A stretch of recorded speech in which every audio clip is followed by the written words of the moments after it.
Chapter 7. Early the next morning, at the home of Mama Millipede, bedlam reigned. The women of the village were there, and 2 goats, slaughtered and skinned, hung up by the feet from a tree to drain off the excess blood. Until the blood flowed down to a trickle, there was nothing much for the women to do, except stand as close to each other as possible and create the most ear-splitting din. This whole process is something known as talking, but it has been said that it's only Basotho women who outmatch Botswana women in this art. That is, you stand about a foot away from your companion, heave up your chest, puff up the side veins of your neck, and then let all you have inside you come out full blast. Somehow you laugh at the same time, and unusual the sound is too, as though all the glass in the world were being hurled into a deep pit and shrieking in agony. This noise attracted all the goats in the village to the home of Mama Millipede, for they knew from long experience that it was the signal for 1,000 potato pills to fall to the ground. They added to the din by fighting, pushing, and bleeding for the best positions. And of course, Botswana is one of the greatest tea-drinking countries in the world, so that the clatter of over 100 teacups added the final touch to the shattering symphony.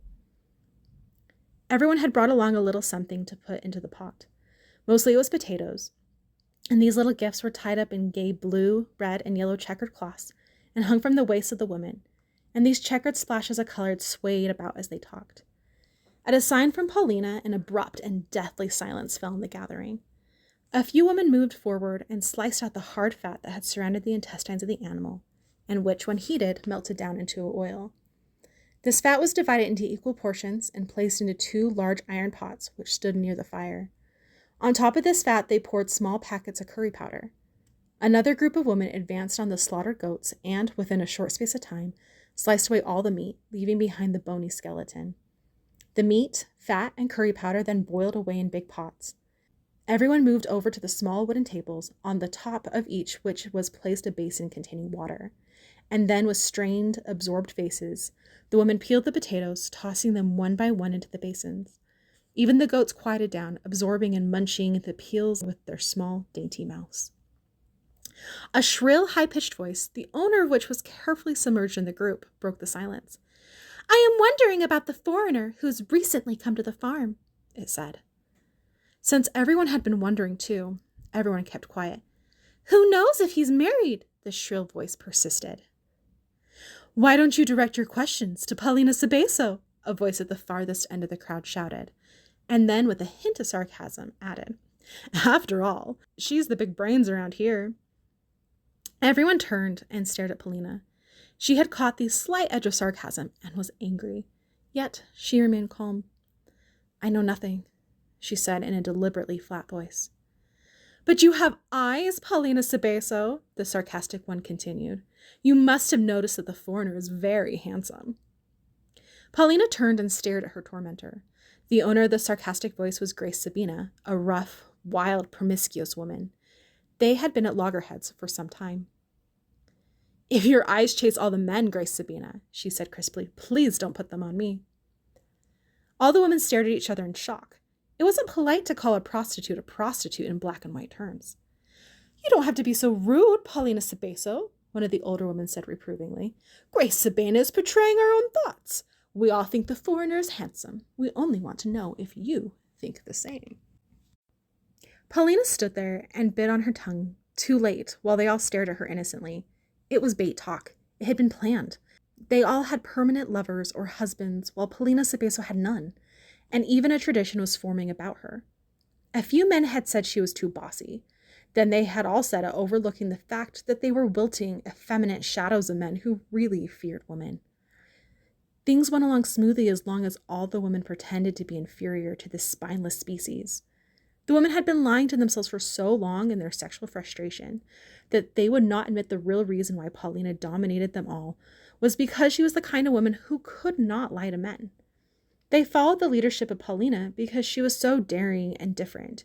It would have upset their world to have Paulina find a man she could get along with. They were determined to keep her trapped in a frustration far greater than their own. In fact, on several occasions, this powerful little clique had stepped in and with a few poisonous, cunning words destroyed tentative friendships. The innocent glances were therefore a challenge. Would she make a bid for the foreigner? And if so, was she prepared to face the consequences? Paulina turned and stirred one of the pots with a big wooden stick.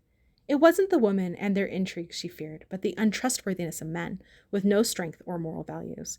It was as though a whole society had connived at producing a race of degenerate men by stressing their superiority in the law and overlooking how it affected them as individuals. These things Paulina felt intuitively, but had not thought out in a coherent form. Strangely enough, she now began to look with hope upon the event of the previous evening, when Micaiah had spurned her gesture of friendship. If he had walked straight into her yard on her invitation, she reasoned, might he not too have walked into every other woman's yard? So when the older reproving woman said, "We see, Paulina Cebeso, you have no words to defend yourself," she turned around and smiled. "What can I say, Mamma?" she said. "I have seen the foreigner about in the village. It seems to me he has big ears, and I don't see how a man with such big ears can be handsome." The women turned and looked at each other with meaningful glances, as much to say, "We are not so easily fooled by you, Paulina Cebeso." Paulina was not like the women of Holima Midi. Although she had been born into their kind of world and fed on the same diet of thin maize porridge by a meek, repressed, dull-eyed mother. But even as a small child, she kept on putting her nose into everything. "What's this, Mamma?" she'd say, with a face screwed up with fun and mischief. She was so lively and meddlesome that her mother constantly kept a little switch nearby, and it was quite a common sight in her village to see Paulina racing through the thorn bush with her mother hard on her heels, waving the switch. Because of this early practice, once she attended school, she became one of the fastest runners on the sports competition days. Her athletic ability had ensured her more education than most of the women in the village, and it was only the prospect of a secure and stable marriage that had made her discontinue attending school. But throughout her life, she had retained her fresh, lively curiosity and ability to enter an adventure head first.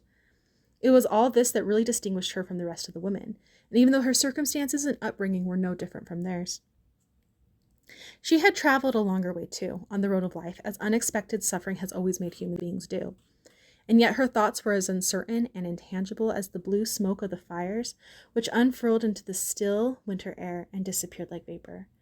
Caught up in this pensive mood, she hardly saw basin after basin of potatoes being pitched into the huge pots, yet she continued to stir the food with quick, vigorous thrusts of the wooden spoons.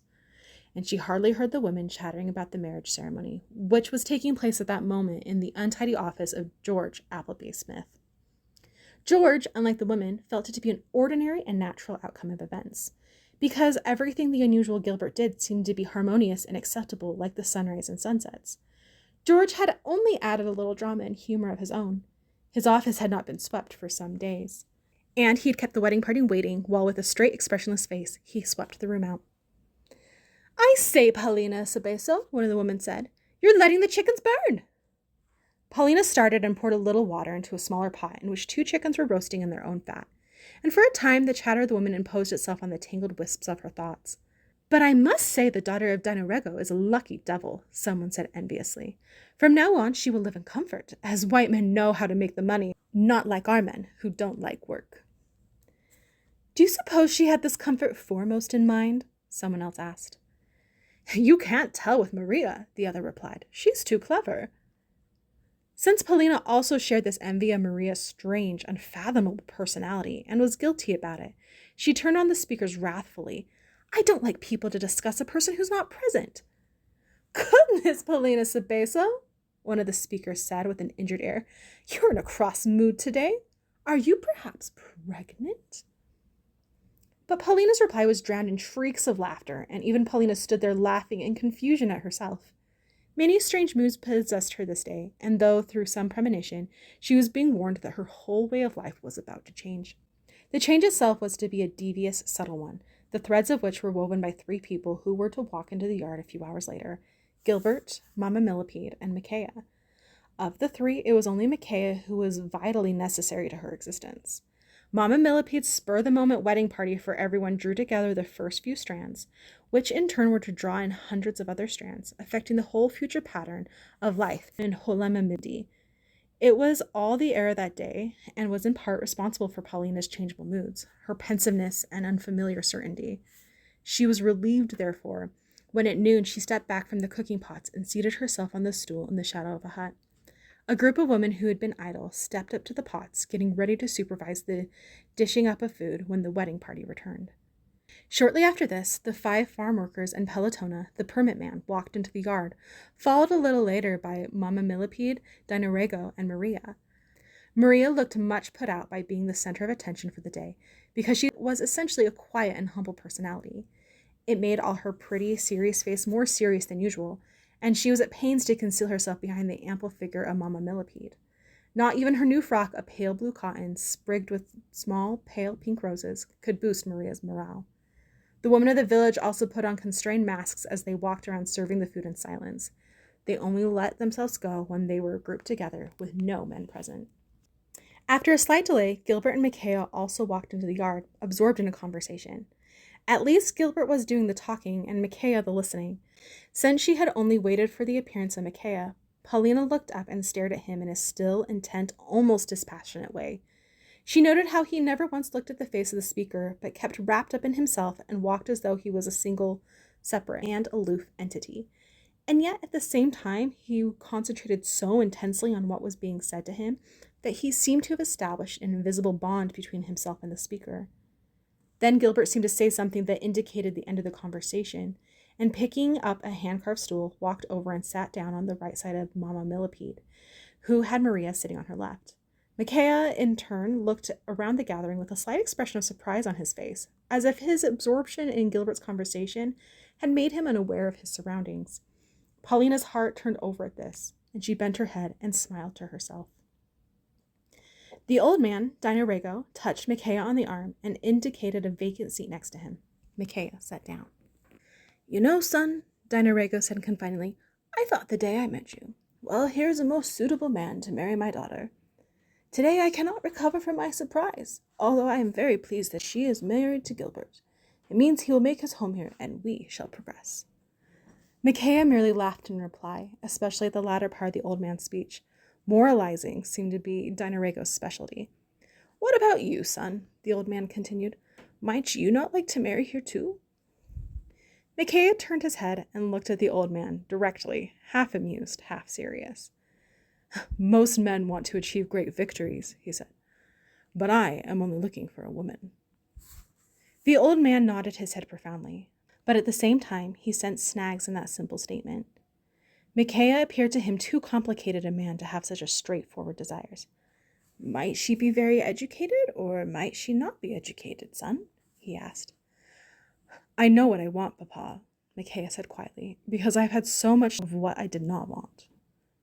The old man said nothing, but stared thoughtfully into the distance. There were things in Micaiah he would never understand, because his own environment was one full of innocence. The terrors of rape, murder, and bloodshed in a city slum, which Micaiah's background were quite unknown to Dinarego. But he felt in Micaiah's attitude and utterances a horror of life, and it was though he was trying to flee this horror and replace it with innocence, trust, and respect. In many ways, Gilbert's background was much closer to that of Dinarego's than was Micaiah's, because it contained the same innocence and lack of understanding of evil. Still, Dinarego was an old man, governed by his own strange rules, and in the short space of time he had known him, he felt a close bond with Micaiah, the way God usually feels towards the outcast beggar rolling in the dust. "You must approach my friend Mama Millipede," Dinarego said, at last. "She will enjoy your conversation. She may also help you find the woman you seek. She knows the heart of everyone." 2 women came up and handed the men plates of roast chicken with rice and potatoes, which they carried on a tray. Then they moved over to Mama Millipede. Gilbert and Maria and also served them. Gilbert took his plate and sat down on the ground before him. Just at that moment he had an urgent matter to discuss with Mama Millipede, and the food couldn't wait. He looked at Mama Millipede anxiously. Would she be able to help him, he asked. Mama Millipede turned her face towards Gilbert and smiled. She adored him, as she identified him with her own love of mankind. "You know there's nothing I would not do for you, my son," she said. But at the same time, she calmly started eating and pointed at his plate, indicating that he should do the same.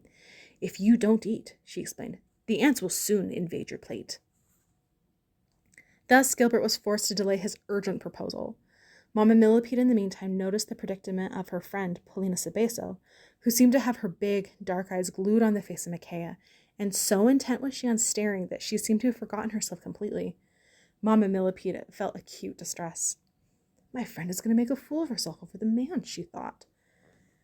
Over the years, Mama Millipede had traced two distinct relationships women had with men in her country. The one was a purely physical relationship. It caused no mental breakdown and was free and casual, each woman having 6 or 7 lovers, including a husband as well. The other was more serious and more rare.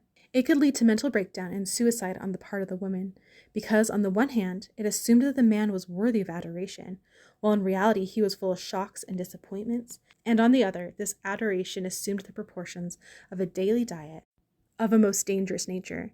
Since Mama Millipede had to sew funeral garments, she had come to dread this latter type of relationship and gave preference, against her conscience, to the former. Surely, she reasoned, it was far better to have a country of promiscuous women than a country of dead women. Mama Millipede looked over at Micaiah.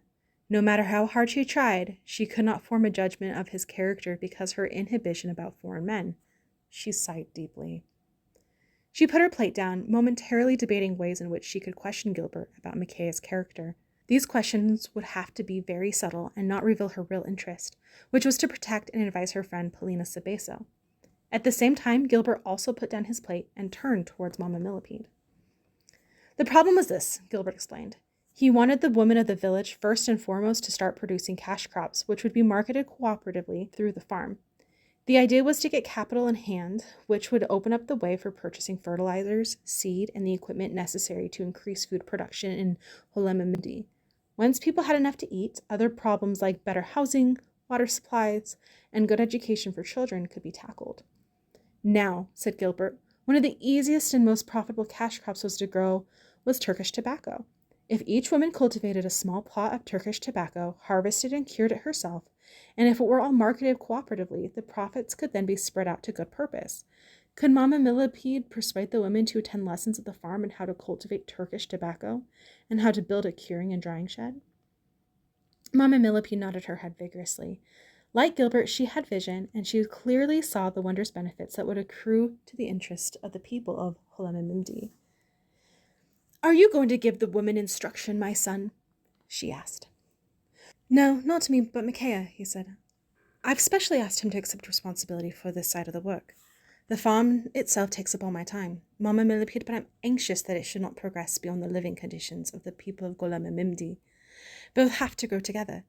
I choose Micaiah for this side of the work because I think he will enjoy imparting knowledge to the people. Mama Millipede sat rigidly silent on receiving this news, yet her mind began to work at a rapid and alert pace. The only woman who would have the courage to persuade the other woman to attend lessons at the farm was Polina Sabeso, and having to approach Micaiah at the closer level in the company of other women might help her friend to put this sudden adoration on a sounder basis. But Mama Millipede still needed a little information in order to be able to advise her friend on how she should conduct herself without coming to grief. Is Micaiah a man of good character? She asked innocently. Gilbert stared at her in surprise. Why, all his future plans depended on Micaiah. Not only that, he had no way of starting the plan of his new venture until Micaiah had arrived.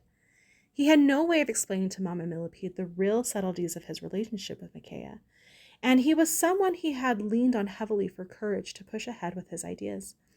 Gilbert had long known that his survival in Holemimimdi depended on many complicated factors, one of these being Chief Sokoto. It did not take him long to find out that Chief Sokoto did not care deeply about development projects, and that he, Gilbert, was the medium through which Chief Sokoto inflicted revenge on his brother Matengi. Gilbert had been fearful of being critical about the African way of life, which seemed to him a deadly, chilling society which kept out anything new and strange. It was as though people looked at each other all the time, questioning themselves. Am I exactly the same as my neighbor? The fear was to differ from the next man, and he could see it in so many little ways, even in Holemimimdi. The way that a great scientific discovery like the drought-resistant millet meant nothing against traditional prejudice. Would the superior Motswana turn overnight into Kalahari Bushman if he ate millet? He seemed to think so. Irrespective of the fact that millet was just an innocent food, which an inferior tribe had developed a liking for. This damned millet, even though fields and fields of it could be grown in this country. Of course, he had Dinarego, who copied him in everything. But once Micaiah had come to the village, a lot of his silent tortures had blown away in the wind. It mattered very much to Gilbert to have as a friend a man who looked as black as everyone else, and yet was not at all part of these chilling group attitudes. And there was more to Micaiah's personality than that. a gentleness that communicated itself as strength and gave peace to others, a complete lack of fear, and a background of persecution which made it so easy for him to identify with all the rags and tatters of the poor. But there was more still. There was more, and he bent his head searching around for some coherent explanation of his liking for Micaiah. He grasped the first thought that flashed across his mind. Micaiah is one of the most truthful men on earth, he said. You can depend on him. Besides, he's a real friend to me. Mamma Millipede was very moved by this declaration. Gilbert, she said seriously, I think I accept your word. Tomorrow I send a friend to the farm who will discuss the matter with you. I think she will also bring along her friends. Excuse me, I shall approach her right away. Mamma Millipede arose and walked slowly in the direction of Paulina Cebeso. It was most urgent to her future schemes that she prevent Paulina from staring any longer at Micaiah like a felled ox. But Mamma Millipede's sudden rising had left Maria without her shelter, and all at once she looked like a fragile, wild flower about to be blown away in the wind.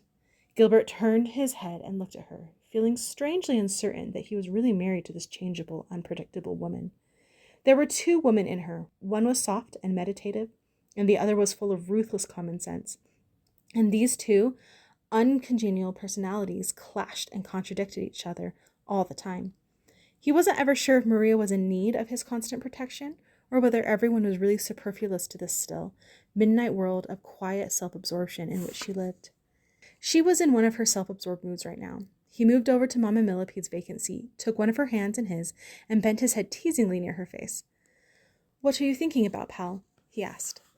She raised her head and stared at him steadily, and that steady stare always meant fireworks. Are you going back to England one day? She asked abruptly. The edges of his eyes crinkled up in amusement. We might have to, he said. Maria placed her free hand straight out on her knee, indicating she had made a rule from which she was not going to budge. You will have to go back to England by yourself, she said flatly. I shall not live in England with you. You mean you don't love me, pal? He asked, pretending despair. It's not that, Gilbert, she said crisply. I won't feel free in England. And a lot of funny things occurred to Gilbert all at once. Of late, the Joas Seppi crowd had been issuing blood-curdling pamphlets about the volunteers in Botswana, calling them the unemployed of Britain who had come here to cheat the Botswana out of jobs. If the Joas Seppis overthrew the government by force, as they were always threatening to do, he would be frozen out of the country. He had not felt free in England either, but at least not in the upper middle-class background into which he'd been born, where the women all wore pearls and everyone was nice and polite to everyone, and you could not tell a friend from foe behind the polite, brittle smiles. And if your mother's brother brought his wife a mansion, your mother had to have a mansion too, or threatened to commit suicide. And then your mother almost did commit suicide a few years after you were born, because all the polite women kept on remarking on how you were such a big bone lad with an ungainly walk and didn't somehow quite fit. You really ought to send the child to dancing school, Elizabeth, they all said. It's sure to correct that walk. And his stupid, neurotic mother had sent him to dancing school, and the dancing teacher had sent him home because he had given her a belly punch when she had tried to force him to dance. And since the belly punch had worked on the dancing teacher, he also tried out a few on his mother.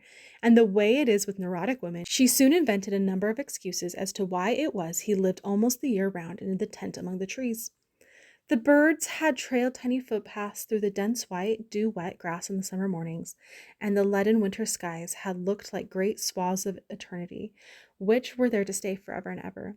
But he found that there was no eternity, only the ever-changing pattern of life, and it was from his tent among the trees that he had learned his humility and tenderness, and that his humility was not compatible with the great causes of the world, but only with some work done, preferably in a quiet backwater like Holem-Mimdi. Still, from some unknown quarter, Gilbert had acquired a number of conservative ideas about married life, like it was the man who was the boss and who laid down the rules. You are not Steiner Rega's daughter anymore, he said to Maria in a quiet, threatening voice. You are my wife now, and you have to do what I say. If I go back to England, you go there too. The woman of common sense retreated rapidly before the threat, and the other woman softly contradicted her. I did not say I won't obey you, Gilbert. I only wanted to find out what was on your mind. But the thoughts of home and England had struck Gilbert with a sudden, deep loneliness. The feel of the still, blue Botswana winter day had the same feel of the February days in England when the snowdrops came out. He stood and pulled Maria by the hand and together they walked away far into the bush where the scarlet and gold birds talked to each other in low, soft tones.